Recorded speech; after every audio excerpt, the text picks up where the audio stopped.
আমাদের এই ভূমির থেকে ৯৯,০০০ যোজন দক্ষিণ দিকে ২৮ প্রকারের নরক আছে। আরে গুরুদেব কি কি বলুন নরক? তামেশ্বর, অন্ধ তামেশ্বর, রৌরব, কুম্ভীপাক, অশীপত্রবন ইত্যাদি, এই প্রকার ২৮ প্রকারের নরক।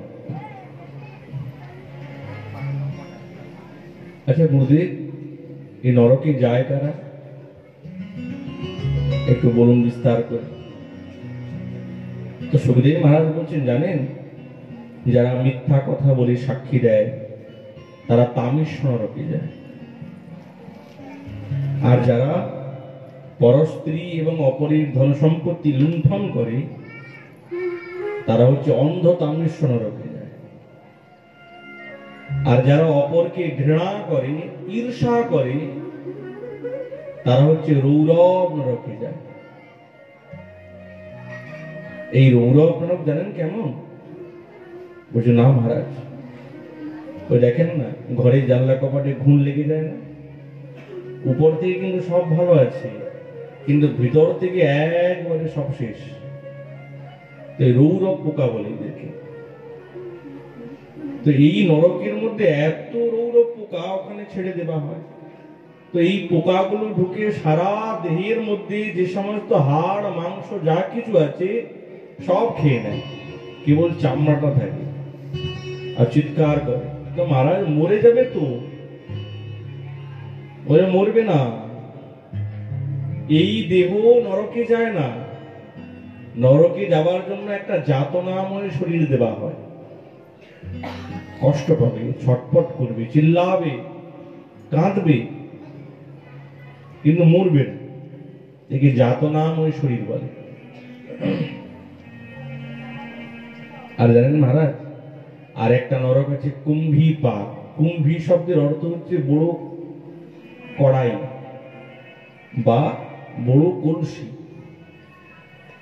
সেই কুম্ভ আর কুম্ভী বা কড়াই বা কড়াইয়া, এর মধ্যে ভালো করে তাকে সেদ্ধ করা হয়, এইরকম নরক। বলছে হ্যাঁ, এ কুম্ভীপাক বলে, যার মধ্যে তপ্ত তৈল থাকে, টকবক টকবক করে ফুটছে, তার মধ্যে এই শরীরটাকে নাকি ভাজা হয়। তো বড় বড় যমদূতরা আছে, সব ছান্তা নিয়ে দাঁড়িয়ে থাকে আর শরীরটাকে ভাজবে। একটু তেল পড়ে গেলে শরীরে কেমন লাফঝাপ আরম্ভ হয়ে যায়। এরকম গরম তেলের মধ্যে যদি ভাজা হয় তাহলে কি অবস্থা হবে? মরবে না যে, ওই যাতনাময় শরীর জ্বলবে, মরবে না। তো কারা যায়? বলে যারা নিজের হৃষ্টপুষ্ট হওয়ার জন্য অমেদ্য কুমেদ্য খায়, প্রাণী হত্যা করে, জীব হত্যা করে। কি আশ্চর্যের কথা নয়? ভগবান কি কোনো খাদ্য বস্তুর অভাব করেছে? কেন জীব হিংসা করতে যাব? আমরা বলি না যে আমাদের সংসারে মঙ্গল নেই, দুঃখ কষ্ট হবে না কেন? ভালো কিছু করলে তবে তো ভালো হবে। অপরকে দুঃখ দিলে সেই দুঃখটা আমাকে পেতে হবে না? যাবে কোথায়? কেবল কি মানুষই মরলে ভূত হয়? আমরা ভেবে রেখেছি মানুষ মরে যাবে তো তাহলে ভূত হয়ে গেছে, উদ্ধার যদি না হয় তো ভূত হয়ে গেছে। আরে কেবল মানুষ মরলেই ভূত হয় না, পশু পাখি জীব জন্তু মরলেও তারা ভূত পিশাচ হয়। আশেপাশে ঘুরে বেড়াবে, তারা উৎপাত করবে, একে উপদেবতা বলে, ভূত পেট পিশাচকে। আর যাদের প্রাণ নিয়েছি না, ওরা আমাদেরকে অভিশাপ দেয়, বলতে পারে না, ওদের ভাষাটা আমরা বুঝতে পারি না, কিন্তু ওরা অভিশাপ দেয়। মৃত্যুকে সকলে ভয় করে, একটা পিপিলিকা পর্যন্ত ভয় করে। আপনার সামনে পিপিলিকা চলে যাবে, আপনি দেখবেন একটা ছোট কাঠি দিয়ে তার সামনে একটু বাজাবেন, দেখবেন দৌড়াবে। কেন? সে কি করে জানলো তাকে মারবো? মৃত্যুকে সকলেই অনুভব করতে পারে, সকলে ভয় করে। ছটফট করে, কাঁদে, তখন সে অভিশাপ দেয়। তো ওই অভিশাপগুলো যাবে কোথায়? আমাদের দেহেতে লাগবে। ওই জন্য আমাদের জীবনে অমঙ্গল, মঙ্গল হয় না। ওই জন্য আহার শুদ্ধ করতে হবে। দেখবেন মনের মধ্যে একটা আলাদা পরিবর্তন আসবে। ভগবানের কত ভালো ভালো ব্যঞ্জন আছে, 56 ভোগ, 36 ব্যঞ্জন, কম আছে নাকি? আমরা এই জিহ্বার লালসার কারণে একটা প্রাণীর প্রাণ নিয়ে নেই। প্রাণ যখন দিতে পারি না, তো প্রাণ নেবার তো অধিকার কে দিয়েছে? একটা সংবিধান আছে তো। যেরকম যেই দেশে থাকি সেই দেশে একটা সংবিধান থাকে, সেই সংবিধানের বিরুদ্ধে যদি কোনো কাজ করি তো আমাকে দেশদ্রোহ বলবে, আমার প্রতি একটা শাসন হবে। সেরকম এই বিশ্ব ব্রহ্মাণ্ডেও একটা সংবিধান আছে, নিয়মাবলী আছে। এই নিয়মের বিরুদ্ধে যদি আমরা কোনো কাজ করি, এইখানে যদি কোনো পাপ অপরাধ করি, তার থেকে তো যেন তেন প্রকারে বেঁচে যেতে পারবো। কিন্তু সাক্ষাৎ এই ব্রহ্মাণ্ডে যে নিয়মাবলী তৈরি আছে, সেই নিয়মের থেকে কিন্তু বাঁচার কোনো উপায় নাই, ছাড় পাওয়া যাবে না মাথা। তাদের জন্য নরক তৈরি আছে। এই নরক কি জানেন তো? ধোবি ঘাটের মতন, কাপড়ে ময়লা লেগে যায় না, তো অল্প স্বল্প ময়লা লেগে গেলে তো ঘরে পরিষ্কার করে নেই, আর বেশি যদি লেগে যায় তখন ধোবার কাছে। আর ধোবা কেমন হবে ঘাটে পরিষ্কার করে দেখেছেন তো? একটা মুগুর কাজ। আর কাপড়টা ডুবালো আর দিয়ে দমাদম পিটতে আরম্ভ করে, কাপড়টা ফেটে যাবে, বলে ফাটলে ফাটবে, আমার যাবে না, যার ফাটবে ফাটবে। তার উদ্দেশ্য কাপড়টাকে পরিষ্কার করতেই হবে, সে দামি কাপড় হোক বা কম দামি কাপড় হোক। তো এই নরক হচ্ছেন সাক্ষাৎ ভগবানের ধোবি ঘাট। আমরা এই জীবনে যত পাপ করেছি, সেই পাপের দ্বারা যখন দেহেতে এত ময়লা লেগে গেছে, এই ময়লাগুলিকে পরিষ্কার করা হয় ওই নরকে। এই নরকটা হচ্ছে ধোবি ঘাট। ওইখানে কিন্তু কোনো জাতি বিচার নয় যে আমি ব্রাহ্মণ, আমি ক্ষত্রিয়, আমি বৈশ্য, সকলের সমান নিয়ম, সকলের সমান। ওখানে কোনো ভেদাভেদ নেই, ওখানে বাঁচার কোনো উপায় নেই। আরে ৯৯,০০০ যোজন না, হেঁটে হেঁটে যেতে হবে। বিমান আসবে না, বিমানে বসে পালকিতে করে ঘাড়ে করে নিয়ে যাবে না। এই ৯৯,০০০ যোজন হেঁটে হেঁটে যেতে হবে, যার মধ্যে ৫০,০০০ যোজন কেবলমাত্র মরুভূমি, জল না, জল দেওয়া হবে না, তৃষ্ণাতু ছটপট করবে। আর এর মধ্যে আবার হিংস্র জীবজন্তু আছে, তারা এই দেহের থেকে চামড়াগুলিকে টেনে টেনে খাবে, মরবো না। আর পিছন থেকে যমদূত ওই শুলের দ্বারা আঘাত করবে বারবার, চল চল। এই ৯৯,০০০ যোজন এত কষ্ট করে, এত জ্বালা যন্ত্রণা ভোগ করে তবে গিয়ে পৌঁছাবো নরকে। আবার নরকে তো আলাদা ভোগ আছে। ভগবান কত সুন্দর সুন্দর খাদ্য বানিয়েছেন, করি না?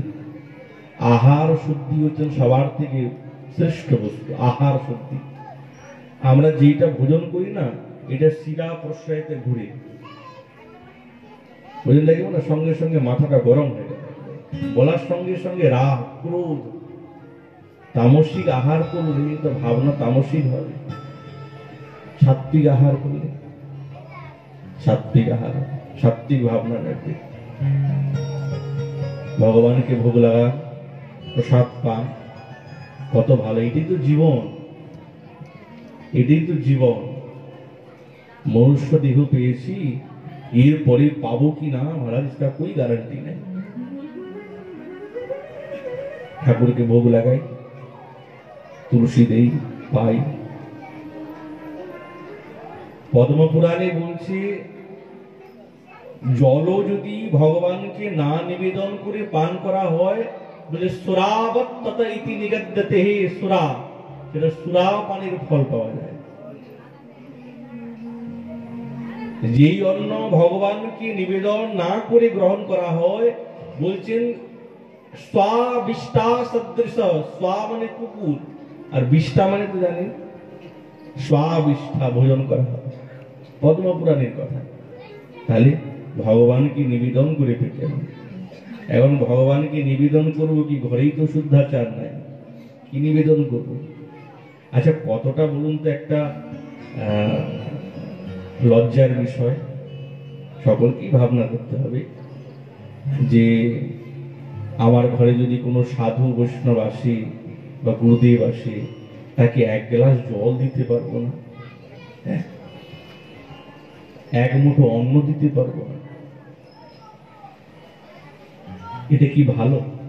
এটা ভালো? ঘরে অতিথি আসলে, সাধু বৈষ্ণব আসলে ইচ্ছা করে না এক মুঠো অন্ন দেই, একটু জল দেই, এক গ্লাস জল দেই? সাধু তো নেবে না আমার হাতে জল।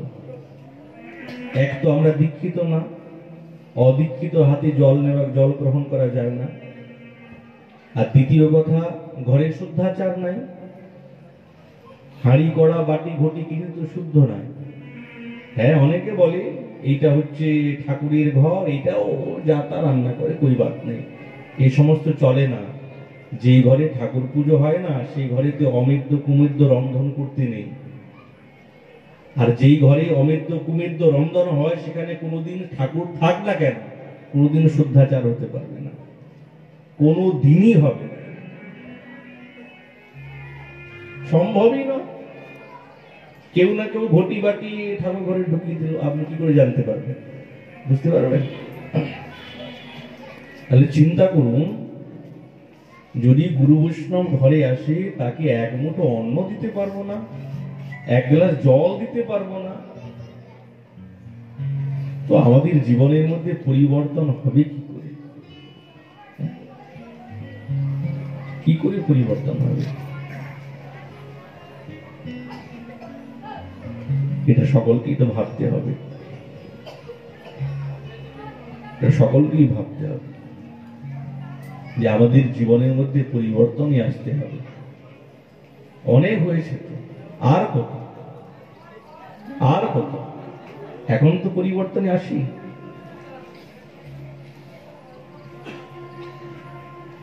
মানব হয়েছি, মনুষ্যত্ব ধর্মকে প্রতিপালন করতে হবে। মানুষ সবার থেকে বেশি দয়ালু। এই জগতে যত জনি আছে না, ভগবান 84 লক্ষ এই জীব সৃষ্টি করেছেন, তার মধ্যে মানুষই হচ্ছেন সবার থেকে বেশি দয়ালু। সে সকলের ভাবনাকে বুঝতে পারে, অনুভব করতে পারে।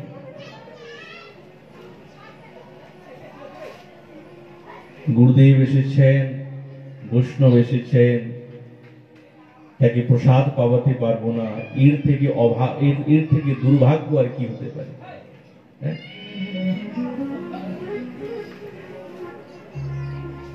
আর যেই গৃহের থেকে সাধু গুরু বৈষ্ণব অভুক্ত অবস্থাতে চলে যায়, সেখানে তো মঙ্গল থাকে না। গরুর পুরাণের কথা, কোন শুদ্ধ বৈষ্ণব ব্রাহ্মণ যদি গারস্থ গৃহের থেকে ফিরে যায় না, বা অসন্তুষ্ট হয়ে চলে যায়, তো সেই গৃহস্থ ধর্মাবলম্বীর যত পুণ্য আছে, সব পুণ্য ওই পোটলা বেঁধে নিয়ে চলে গেল। পোটরি বদ্ধম, গরুর পুরাণে আছে যে পোটরি বদ্ধম মানে সব পোটলা বেঁধেছে। এসেছিল তো, দিতে পারলাম না কিছু, অসন্তুষ্ট হয়েছে বৈষ্ণব বা ব্রাহ্মণ,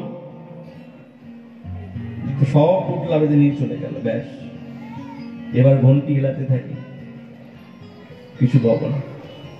ওই জন্য পরিবর্তনের মধ্যে আসতে হবে, তবেই তো হরি কথা শ্রবণ। হরি কথা শ্রবণ তো এই জন্য, এতে পরিবর্তন আসে আমাদের জীবনে। নাচ করার জন্য থোড়েই হরি কথা। হ্যাঁ, গান বাজনা একটু হয়, একটু ওই একটু মধু চাখার জন্য। বেশি কর্কট বা কঠিন কথা বলতে তো মাথাটা ভালো থাকে না, একটু মাঝে মাঝে একটু। ওই জন্য শাস্ত্রে বলে যে ঔষধ পান করাতে গেলে খুব কড়া ঔষধ, তো ওটা পান করাতে গেলে ওই জন্য একটু মধু চাকিয়ে তবে ওই কালমেঘির গুটিগুলো পান করাতে খাওয়াতে হয়। ভাগবতী কথা তো সার কথা, তত্ত্বই তত্ত্ব আছে, জীবন পরিবর্তন হবে না। শ্রীমদ ভাগবতীর পান্ডাল, এই কোনো পান্ডাল করে, এটা অপারেশন থিয়েটারের মতো। অপারেশন হয় না, দেখেন লাল বাতি জ্বলে যায়, লাল বাতি জ্বলে গেল, সাবধান সাবধান, এখন ছুরি চাকু ক্যাচি সবকিছু চলবে।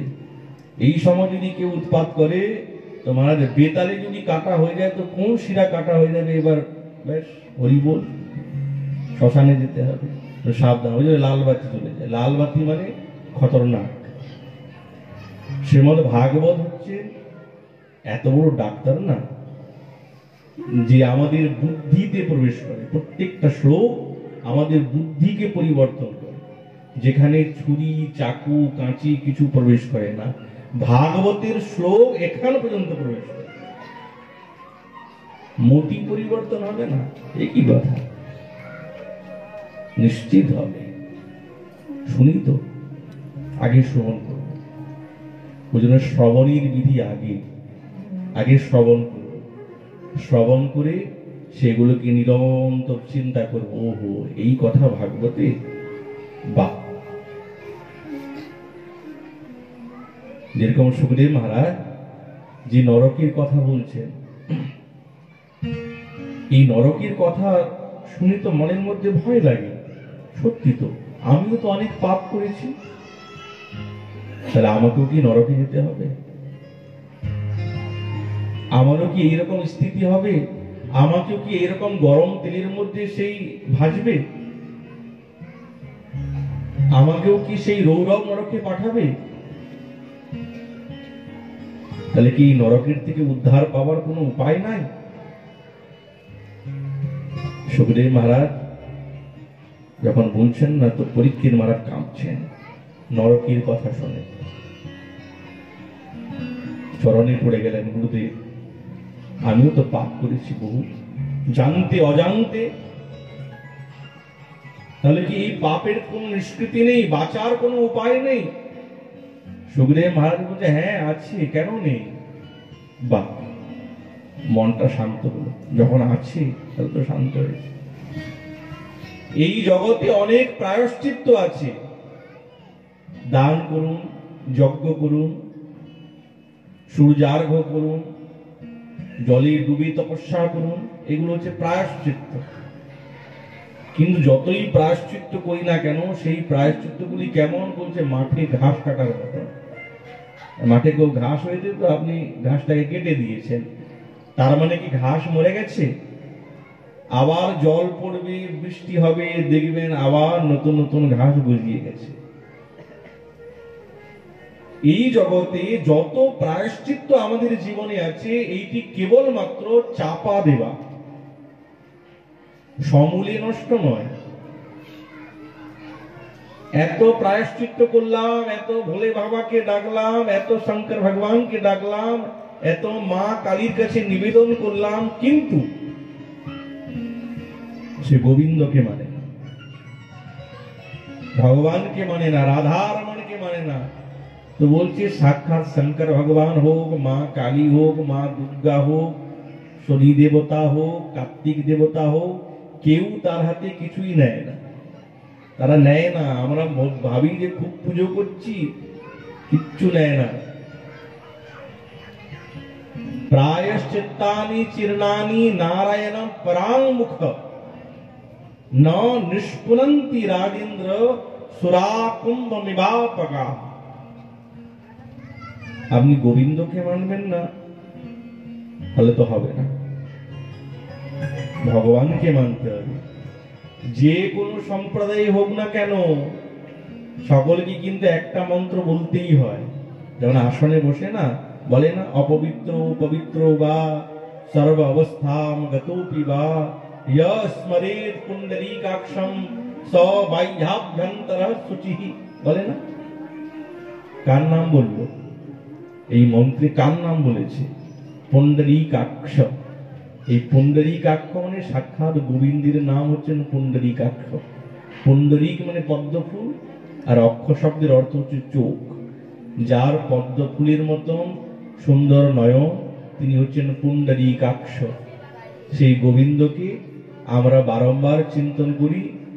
তার চিন্তন করলে ভিতর এবং বাইরেও শুদ্ধ হয়ে যায়। সকলেই বলে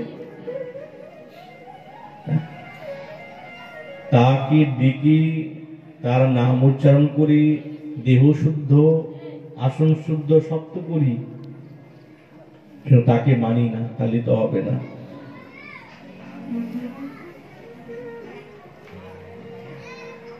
সুখদেব মহারাজ বলছেন, জানেন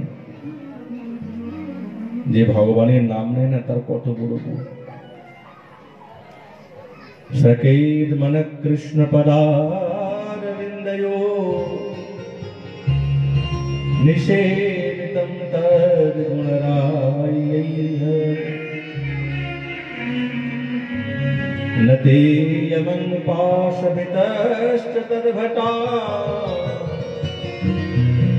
স্বপ্নে পশ্যন্তি চেন নিষ্কৃতাঃ।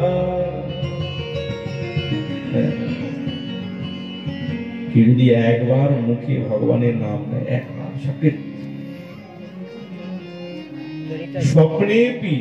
স্বপ্নেতেও জম পাস দেখে না। আচ্ছা, এত শ্রেষ্ঠ বলছে। হ্যাঁ, সাক্ষাৎ তো দূরের কথা, যদি কেউ ভগবানের নাম নেয়, ওই নাম নেয় না, সে স্বপ্নেতেও জম পাস দেখবে না।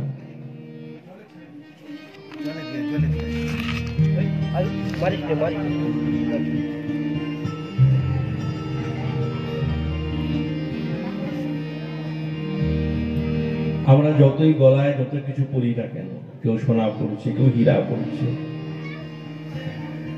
কিন্তু কোনো গ্যারান্টি নেই যে আপনি নরকে যাবেন না।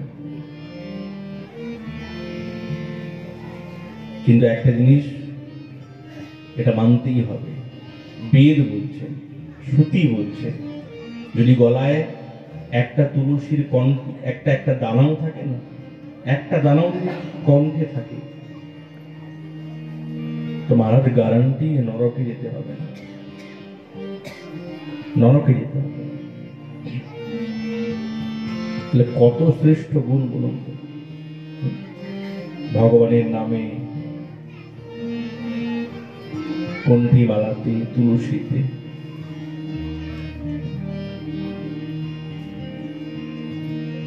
একবার হরিনাম করলে সে নরকে যাবে না, বলছে না। তাহলে গুরুদেব কোনো প্রমাণ আছে? বলে হ্যাঁ, প্রমাণ আছে তো আমার কাছে। অজামিলের কথা মনে পড়ে গেল। অজামিল ব্রাহ্মণ ছিল তো উনি ত্রিসন্ধ্যা করতেন। তো একদিন যজ্ঞের কাঠ নেবার জন্য বনের মধ্যে গিয়েছেন। তো সেখানে কিছু রাজ বালকগণ, যুবকগণ এক দিগম্বরী বার বনিতা নৃত্য করাচ্ছে, সকলে মদিরা পান করে মত্ত। অজামিল তিনি তো ব্রাহ্মণ, শুদ্ধ ব্রাহ্মণ, তো তিনি যজ্ঞের কাষ্ঠ চয়ন করেছেন, আর করে না এই দিকে তাকাবো না, কিন্তু না তাকেও তো এক ঝলক দেখে ফেলেছে। আর যখন ঘরে এসেছে না, আর গায়ত্রী মন্ত্রেতে মন লাগে না। ওই যে দেখেছে, আমাদের এই মনটাকে পরিবর্তন করার বিশেষ যে ভয়ানক স্থিতি, সেটা হচ্ছে দর্শন শক্তি। আমরা যা দেখবো না, দেখবেন সারাদিন ওইটাই মনে পড়ে। মনে করুন কোনো দুর্ঘটনা যদি দেখি একদিন, দেখবেন সারাদিন এমনকি কখনো কখনো স্বপ্নেতেও এসে যায় দর্শন শক্তি। তো ওই জন্য দর্শনটা ঠিক করতে হবে, ভালো জিনিস দেখতে হবে। ভালো জিনিস দেখলে মনের মধ্যে ভালো ভাবনা জাগবে, ভালো কথা হবে। আজ অজামিল যখন ওই দিগম্বরী বারবনিতা রূপটা দেখে ফেলেছে, এখন চোখ বন্ধ করলেই দিগম্বরী এসে যায়। হায় হায়, যত মনের মধ্যে চিন্তা করছে, তারপরের দিন আবার কাপ কাটতে গেছে, এবার তো লুকিয়ে দেখছে, তারপরের দিন আবার লুকিয়ে দেখছে, তারপরের দিন যখন গেছে না, এখন আর লুকিয়ে লুকিয়ে নয়, সাক্ষাৎ সামনে দাঁড়িয়ে দেখছি যেমন মন কেমন পরিবর্তন হয়ে গেল। কেবল দেখছে না, বলছে দেবী তোমার রূপেতে আমি মুগ্ধ, তোমার সঙ্গে বিবাহ করতে চাই। এখন অজামিলের সঙ্গে সেই বারবনিতার বিবাহ হয়ে গেল। ইনি এইদিকে ব্রাহ্মণীকে ছেড়ে দিয়েছে, সন্তান সন্ততিকে ছেড়ে দিল, সেই বারবনিতার সঙ্গে থাকতে আরম্ভ করেছে। এখন যেহেতু অসৎ কর্ম করেছে, তো মন্ত্রের শক্তি ধীরে ধীরে হ্রাস হয়ে গেছে, মন্ত্র শক্তি নেই। তিনি তো আর কিছু কাজ জানেন না, একমাত্র যজমানি করতে জানেন, কিন্তু কোনো তো কাজ হচ্ছে না, কেউ যজমানি করাচ্ছে না। এবার কি হবে? বসে বসে থাকলে তো হবে না, কর্ম করতে হবে। তো দেবী বলছে যাও, এরকম বসে থাকলে হবে নাকি, কর্ম করো যাও। অজামিল কি করবে? ডাকাতি করতে আরম্ভ করেছে, চুরি করতে আরম্ভ করে। কোথায় ব্রাহ্মণ ছিল শ্রেষ্ঠ, ভগবানের ভজন করত, সন্ধ্যা করত, এখন ডাকাতি করতে আরম্ভ করেছে। অমেদ্য কুমেদ্য খায়, মদিরা পান করে। ছি ছি ছি ছি, কি হবে এবার? এইভাবে জীবন চলতে আরম্ভ। একদিন না ওই পথ দিয়ে একজন সাধু বাবা যাচ্ছে, সামনে ঘোর বন। শিষ্যগণকে বলছে দেখলি তো, এই এত ঘোর বনকে অতিক্রম করা খুব কঠিন। যদি এখানে কোনো ভক্তের ঘর পেয়ে যেতাম, তাহলে রাত্রিটা ওখানে বাস করতাম, সকালে এখন দেখে যে পথে একজন ব্যক্তি দাঁড়িয়ে আছে। চলো তো জিজ্ঞাসা করে, এ ভাই বলবে এখানে ভক্তের বাড়ি কোথায়? সে বড় দুরাচারী, আজ সাধুকে পেয়ে গেছে, একটু আনন্দ ঠাট্টা আর কি করে নি। কেউ কেউ থাকে না, জিজ্ঞাসা করে, সাধুদের চৈতন্য থাকে তো, কেমন আছে অ্যান্টিনেটটা, কাজ করে তো, জিজ্ঞাসা করে, এরকম করে, টিটকারি করে। সাধুকে দেখলেই গায়ে জ্বালা করে, কেউ আছে দেখলেই জ্বালা করে, কেউ এরকম। আর সাধু পেয়েছে, আনন্দ নিয়ে নেই। আরে হ্যাঁ মহারাজ, আমি বলতে পারবো না মানে, আমি তো বলবো। তাহলে ভাই একটু বলো তো, ওই যে ঘরটা দেখতে পেয়েছো, একবারে বৈষ্ণব, শুদ্ধ বৈষ্ণবের ঘর। অজামিলের ঘরটা দেখিয়ে দিয়েছে, যে এখন বড় দুরাচারী। সাধু বাবা বলছেন, বাহ, তুমি বড় উপকার করলে। গেছেন, ভিক্ষাম দেহি। অজামিল তো ডাকাতি করতে গেছে, তো দেবী ঘরের থেকে বাইরে বেরিয়ে এসেছেন, দেখছেন যে সাধু মহাত্মার জামাত এসেছে। বা প্রণাম প্রণাম মহারাজ, কিছু দিতে পারবো না। কেন? বলছে আমাদের রন্ধনশালাটা ভালো না, অমেদ্য কুমেদ্য, অপবিত্র, অপবিত্র বস্তু দিতে নেই। ওই জন্য আমি সত্যি কথাই আপনাকে বলি, দিতে পারবো না। কেন? বললো যে তোমাদের ঘর বৈষ্ণবের। ভুল বলেছে, আমার পতিদেব ডাকাত, অজামিল ডাকাতি করতে গেছে, অমেদ্য কুমেদ্য খায়, মদিরা পান করে মত্ত হয়ে থাকে। তো শিষ্যগণ বলছে, গুরুদেব চলুন, এখানে থাকবো না। আরে ভাই কোথায় যাবি? দেখছিস তো অন্ধকার হয়ে গেছে, এখন যাওয়ার কোথায় জায়গা আছে? আচ্ছা তুমি যদি বলো তাহলে তোমাদের আঙিনাতে থাকি আজকে রাত্রের দিনটা। হ্যাঁ হ্যাঁ, তো বৃক্ষতলে সাধু মহাত্মা নিজে নিজে আসন বসিয়েছেন। এখন তাদের তো ভিক্ষাবৃত্তি, যা ভিক্ষাতে পান তাই রন্ধন করে ঠাকুরকে দিয়ে পান, সঞ্চয় বৃত্তি নাই। এরা হচ্ছেন পরিব্রাজক। তো শিষ্যগণ বলছে, গুরুদেব আজ বড় ক্ষুধা পেয়েছে। বলছে, বাপ ক্ষুধা তো পেয়েছে, কিন্তু কিছুই নেই। শালিগ্রাম শিলা বের করেছেন, প্রণাম করে বলছেন, ঠাকুর আজ কিছু পাবো না, কিছু নাই, আজকে এমনি থাকতে হবে, জল পান করুন, জল পান করে থাকুন। হঠাৎ দেবীর মনে পড়ে গেল যে শুকনো বস্তু দিলে তো কোনো দোষ হয় না। মহারাজ শুনেছি শুকনো বস্তু দিলে কোনো দোষ নেই, তাহলে ওইগুলো দিই আমি, আপনারা রন্ধন করেন পান। হ্যাঁ তা হবে। তো ডাল চাল সবজি সবজি সব দিয়েছেন, সুন্দর পাক করলেন, সব একসঙ্গে দিয়ে ঠাকুরকে নিবেদন করলেন। আর যেমনি অন্যের গ্রাস নিতে যাবেন, সাধু বাবার চোখে জল, কাঁদছেন। শিষ্যগণ বলছে, গুরুদেব আপনি কাঁদছেন কেন, কি হয়েছে, কি কোনো কষ্ট দুঃখ?